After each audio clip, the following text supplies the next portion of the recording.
आज चाहिँ मसँग एउटा घडी रिपेयरको लागि आएको छ। यो वाल क्लक। यसमा चाहिँ कस्टमरले नयाँ ब्याट्री पनि ल्याएर चेन्ज गर्नुभएछ। ब्याट्री बिल्कुलै नयाँ छ अनि यो घुमेको चाहिँ छैन। अब यसको यो प्रब्लम के हो, यो सेकेन्ड काट्दा किन घुमेन, यसलाई म रिपेयर गर्न गइरहेको छु। पहिला म यसको ब्याट्रीको भोल्टेज चेक गर्छु। कुनै कुनै त नयाँ ब्याट्री पनि सकिएर आएको हुन्छ। पहिला म यसको एकचोटि ब्याट्री चेक गर्छु, त्यसपछि यसलाई म खोल्छु।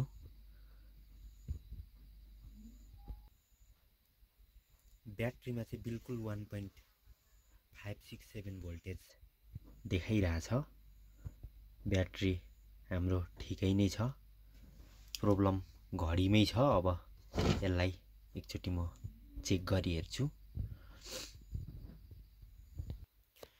अब चाहिँ मैले यो सबै यो चारै साइडको यो स्क्रुहरू खोलिसकेको छु। अब पहिला चाहिँ यो सिसालाई सेफली तरिकाले निकालेर एक ठाउँ राख्छु। यो चाहिँ काँचको सिसा रहेको छ, फुट्ने डर छ, त्यही भएर यसलाई सेफली म यता राखिदिन्छु।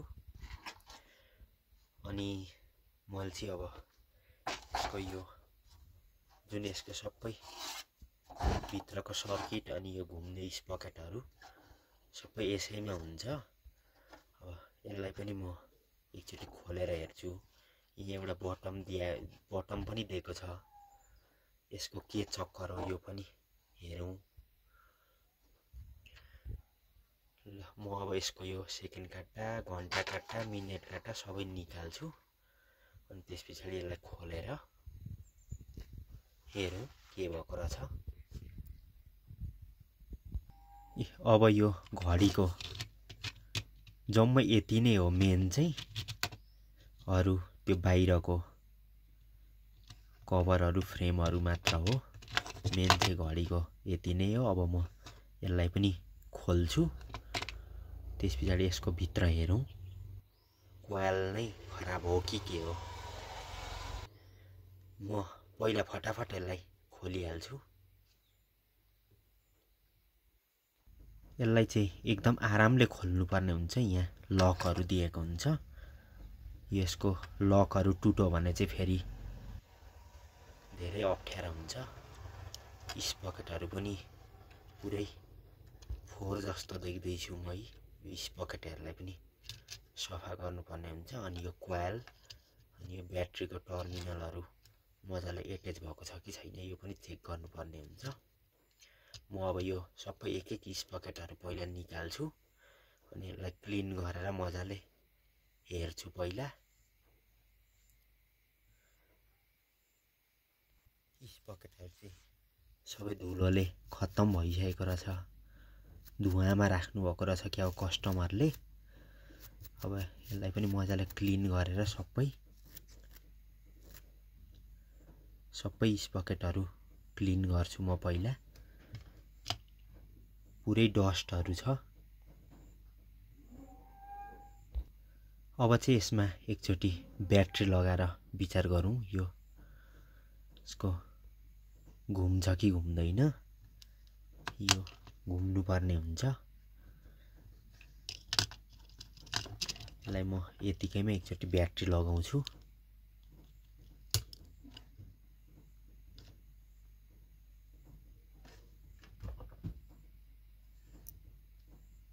यो चाहिँ घुमेको छैन,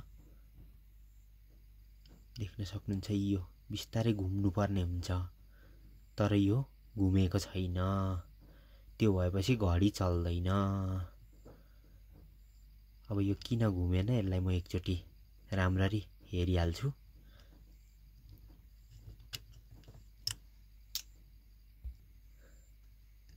यो यसमा चाहिँ यहाँनिर यो टर्मिनलहरूमा कार्बनहरू आएको छ भने पनि यसलाई क्लिन गर्नुपर्ने हुन्छ।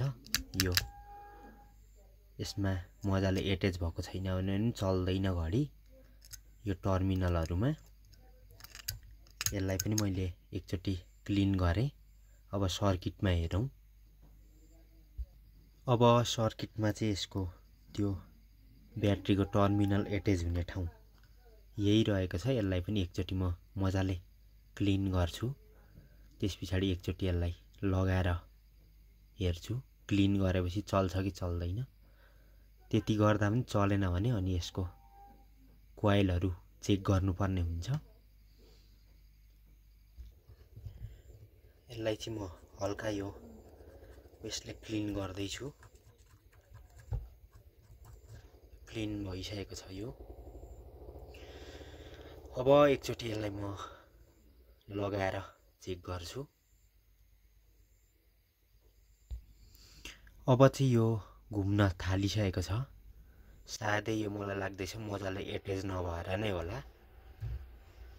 यसमा केही रियाक्सन आइसकेको छ। अब म यसलाई पुरै एकचोटी घडीलाई नै सेट गरेर चेक गर्छु। अब चाहिँ यो चल्न थालिसकेको छ। मैले यसको स्पकेटहरु पनि क्लिन गरेँ सबै। अनि अब चाहिँ यो घुम्न थालिसकेको छ। अब म यसलाई एकचोटी पुरै घडीमै सबै लगाएर अनि चेक गर्छु टाइम समय ठीक दिन्छ कि दिँदैन।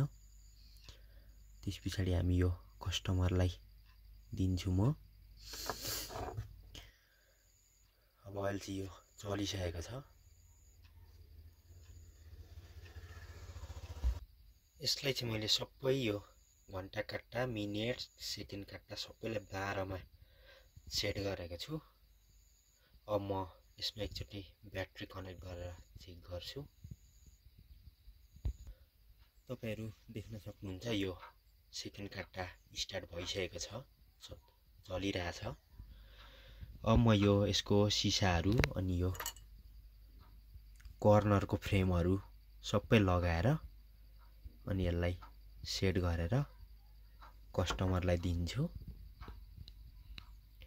तपाईहरु जहिले आउनुहुन्छ भिडियोहरु चाहिँ हेर्नुहुन्छ अनि लाइकहरु गर्नुहुन्न अनि च्यानललाई सब्स्क्राइब पनि गरिदिनु होला।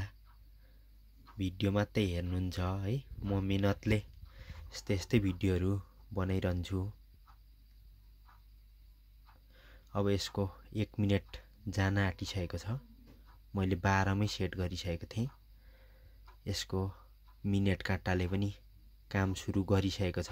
1 मिनेट भइसकेको छ, देख्न सक्नुहुन्छ।